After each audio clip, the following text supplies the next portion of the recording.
السلام علیکم۔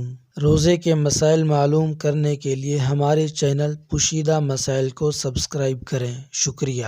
انزال ہونا: اپنی بیوی سے یا کسی اجنبی عورت یا مرد کو شہوت کے ساتھ مس کرنے سے یا بوسہ لینے سے انزال ہو گیا تو روزہ فاسد ہو جائے گا۔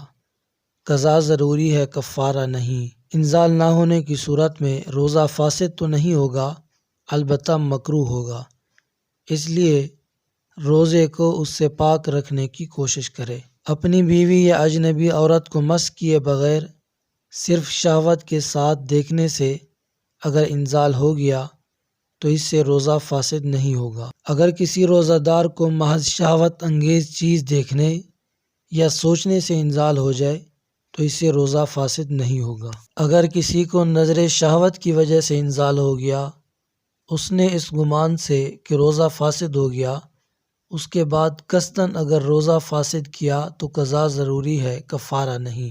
محض دیکھنے سے یا خیال کرنے سے انزال ہو گیا تو روزہ فاسد نہیں ہوا، روزہ بدستور باقی ہے، البتہ اس قسم کی نظر اور خیال سے اپنے آپ کو بچانے کی کوشش کرنی چاہیے۔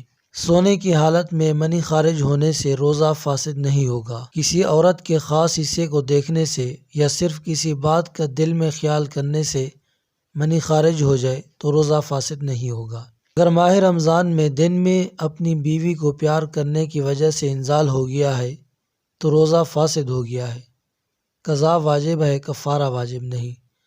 البتہ اس کے بعد رمضان کے احترام میں غروب آفتاب تک کھانے پینے کی اجازت نہیں ہوگی۔ اگر روزے کی حالت میں اپنی بیوی سے بغل گیر ہوا، کچھ دیر تک اسی حالت میں رہنے کے بعد انزال ہو گیا تو روزہ فاسد ہو گیا، قضا لازم ہے، کفارہ نہیں۔ اگر کوئی شخص رمضان المبارک میں دن کے وقت اپنی بیوی کے ساتھ بیٹھا اور کمزوری کی وجہ سے انزال ہو گیا تو روزہ فاسد ہو گیا، قضا لازم ہے، کفارہ نہیں، اور غروب آفتاب تک کھانے پینے کی اجازت نہیں۔